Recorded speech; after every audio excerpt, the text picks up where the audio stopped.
آئینے کے سامنے کھڑا وہ اپنا بغور جائزہ لے رہا تھا۔ وہ آئینہ بہت کم دیکھتا تھا، نہ جانے کیوں۔ آج بہت دنوں بعد وہ اپنے آپ کو دیکھ رہا تھا۔ بلیک کلر کی شرٹ اور بلیک ڈریس پینٹ میں، ملبوس بال سلیقے سے بنائے، وہ اپنے آپ کا مکمل جائزہ لے رہا تھا۔ باز جیسی آنکھیں جن میں ہر وقت ایک غصہ ہی رہتا تھا، ہلکی مونچھیں اور نیچے کو تھوڑی بڑھی ہوئی داڑھی، بھرپور کسرتی جسم جو پریکٹس اور جسم کی وجہ سے بالکل فٹ تھا، چوڑی چھاتی جو شرٹ کے دو کھلے ہوئے بٹنوں سے واضح ہو رہی تھی، بادامی رنگت تو جیسے اس شخص پر پھول کی طرح کھلتی تھی۔ ایک بھرپور مضبوط مرد وہ آئینے کو بھی اپنی تعریف کرنے پر اکسا رہا تھا، ایک سپرے پرفیوم کی کرتا ہوا۔ جب اس نے ٹائم کی طرف نظریں دوڑائیں تو گھڑی رات کے 10:05 بتا رہی تھی۔ جسے دیکھتے ہی اسے اس نازک سی لڑکی کا خیال آیا۔ وہ اس وقت آف ہو چکی ہوگی اور یقیناً باہر ہوگی۔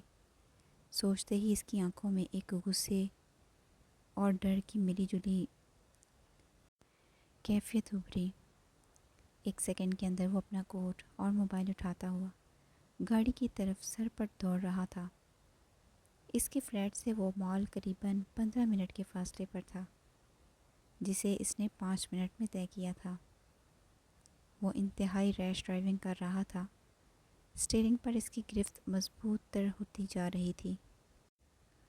مال سے باہر کھڑی وہ اپنی سرخ ہوتی ناک لیے اب تھوڑی سی پریشان ہوئی تھی۔ کہاں ہے وہ؟ یہاں تو کہیں بھی نظر نہیں آ رہا۔ کیا وہ آئے گا؟ ایک سوال اس نے خود سے کیا، جس کا جواب دل ہاں میں دے رہا تھا، اور دماغ میں کچھ سوچتے ہوئے اس نے اپنے قدم بڑھا دیے اور آہستہ آہستہ چلتی ہوئی ایک دور لگے بینچ کی طرف بڑھنے لگی۔ بینچ پر بیٹھ کر وہ انتظار کرنے لگی۔ اب وہ مال کی دوسری جانب بیٹھی تھی، جہاں کچھ فاصلے پر ایک آدمی گٹار لیے ترکش گانا گانے میں مصروف تھا، اور آس پاس بہت سے لوگ کھڑے ہو کر اس کا گانا سن رہے تھے۔ کوئی آگے بڑھ کر اس کے پاس پڑے بیگ میں پیسے ڈالتا تو کوئی کھڑا تصویریں بنا رہا تھا۔ کچھ دیر تو وہ اس کا گانا سنتی رہی، پھر اپنی سرخ ہوتی ناک جو کہ اب ٹھنڈی ہو رہی تھی کے گرد اپنے دونوں ہاتھ رکھے زور زور سے منہ سے ہوا نکالنے لگی، جس سے ناک کو تھوڑی گرمائش ملی۔ وہ چاہتی تو یہاں سے گھر بھی جا سکتی تھی، جس طرح وہ آئی تھی ویسے وہ جا بھی سکتی تھی، پر نہ جانے کیوں وہ بس اس کے انتظار میں اپنے دل کی ہی سنی بیٹھی رہی۔ دل کہہ رہا تھا کہ وہ آئے گا۔ اپنی فل سپیڈ سے دوڑاتی گاڑی کو ایک دم سے اس نے مال کے بالکل سامنے بریک لگائی اور فوراً سے ادھر ادھر دیکھنے لگا، پر وہ وہاں نہیں تھی۔ گاڑی کو سائڈ پر لگاتا ہوا وہ زن سے نکل کر مال کی طرف بڑھ گیا۔ شاید وہ اندر تھی۔ سیڑھیاں اترتے ہوئے اس نے آس پاس دیکھا تھا، کوئی نظر نہ آیا۔ اندر داخل ہو کر وہ کاؤنٹر والے شخص سے مخاطب ہوا۔ مرحبا۔ مرحبا sir, may I help you؟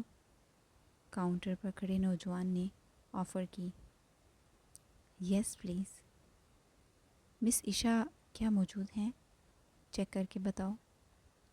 فوراً ایک مضبوط اور بھاری آواز میں وہ کاؤنٹر مین سے مخاطب تھا، اور وہ اپنے سامنے کھڑے ایک لمبے چوڑے بہت متاثر کن شخصیت رکھنے والے مرد کی طرف دیکھنے لگا، جو بہت سنجیدگی سے سوال کر رہا تھا۔ سر، میں چیک کر کے بتاتا ہوں۔ سلطان سے نظریں ہٹاتا وہ مانیٹر پر چیک کرنے لگا۔ جی سر، مس عشا 10 بجے وقف ہو چکی ہیں۔ کیا وہ جا چکی ہے؟ جی سر، وہ جا چکی ہیں۔ سنتے ہی سلطان کی پیشانی پر کئی سلوٹیں ابھریں۔ اپنے قدم موڑتا ہوا وہ تیز تیز نظریں ادھر ادھر دوڑانے لگا۔ اس کی چھٹی حس کچھ غلط ہونے کا اشارہ کر رہی تھی۔ ایک عجیب سا احساس اسے گھیرے ہوئے تھا۔ سانسیں تھیں جو تیز تیز چل رہی تھیں۔ کہاں چلی گئی یہ لڑکی؟ غصے سے کہتا ہوا وہ مال سے باہر آیا۔ ہر طرف دیکھنے پر وہ اسے کہیں نظر نہ آئی تو سلطان کو اپنی سانسیں منتشر ہوتی ہوئی محسوس ہوئیں۔ اس رات کا منظر اس کی آنکھوں کے سامنے لہرا گیا۔ نہ جانے کیوں پر اس کا دل 100 میں کئی سپیڈ سے دوڑنے لگا۔ وہ تیزی سے اپنی گاڑی کی طرف بڑھا اور سٹیئرنگ پر اپنی گرفت مضبوط کرتا سڑک پر گاڑی دوڑانے لگا۔ موڑتے ہی اسے بہت سے لوگ ایک جگہ جمع نظر آئے۔ آنکھیں غصے سے سرخ ہو رہی تھیں اور سانسیں اتھل پتھل ہوتی محسوس ہو رہی تھیں، جب اچانک ایک خالی بینچ پر اپنے دونوں ہاتھوں کو اپنی ناک کے گرد رکھے زور زور سے سانس لیتی وہ نظر آ گئی۔ ایک پل کے لیے تو سلطان کو ہر طرف بس دھواں ہی دھواں نظر آیا۔ دل تو کر رہا تھا کہ گلے سے پکڑ کر اسے دبوچ لے اور سانسیں روک دے۔ پچھلے 4 منٹ سے جو حالت سلطان کی اسے نہ پا کر ہوئی تھی، اس کی جگہ کوئی اور ہوتی تو شاید اب تک اس کی قبر تیار ہو چکی ہوتی۔ اپنے غصے سے انگارہ ہوتی آنکھیں لیے وہ اپنی جگہ ساکت بیٹھا رہا۔ اسے بس دیکھ کے رہ گیا۔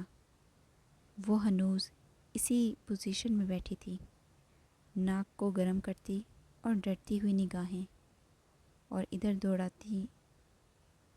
وہ سلطان کا غصہ اپنے اندر ہی کہیں چھپا گئی تھی۔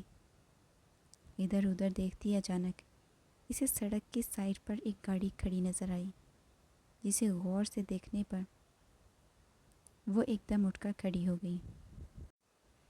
وہ سیٹ کی پشت سے سر ٹکائے اسے بغور دیکھ رہا تھا اور سٹیئرنگ پر اپنی گرفت مضبوط کرتا وہ گاڑی کو موڑتا ہوا اس کی جانب لے آیا اور پاس روک کر گاڑی کا دروازہ ان لاک کر دیا۔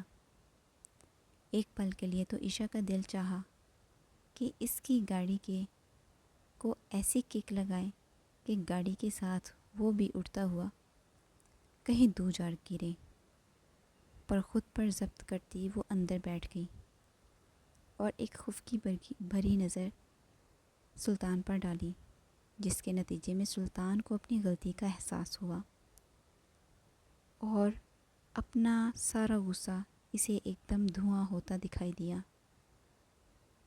پتہ ہے کب سے میں انتظار کر رہی ہوں؟ سلطان، جو اپنی غلطی مان کر نظریں دوسری طرف موڑ چکا تھا، ایک دم عشا کی جانب دیکھنے لگا۔ اور تمہیں پتہ ہے کہ پچھلے 4 منٹ سے تمہیں ڈھونڈتے جو میری حالت، ابھی بات سلطان کے منہ میں ہی تھی کہ وہ اپنے الفاظ پر غور کرتا رک گیا۔ مجھے کیا پتا تھا کہ تم ڈھونڈ رہے تھے مجھے؟ وہاں بیٹھنے کی جگہ نہیں تھی سڑک پر، اس لیے میں یہاں بیٹھ گئی۔ وہ ایک معصوم سی ناراضگی سے شکایت کر رہی تھی۔ اور تم نے اتنی دیر لگا دی، میں ڈر گئی تھی اگر کچھ ہو۔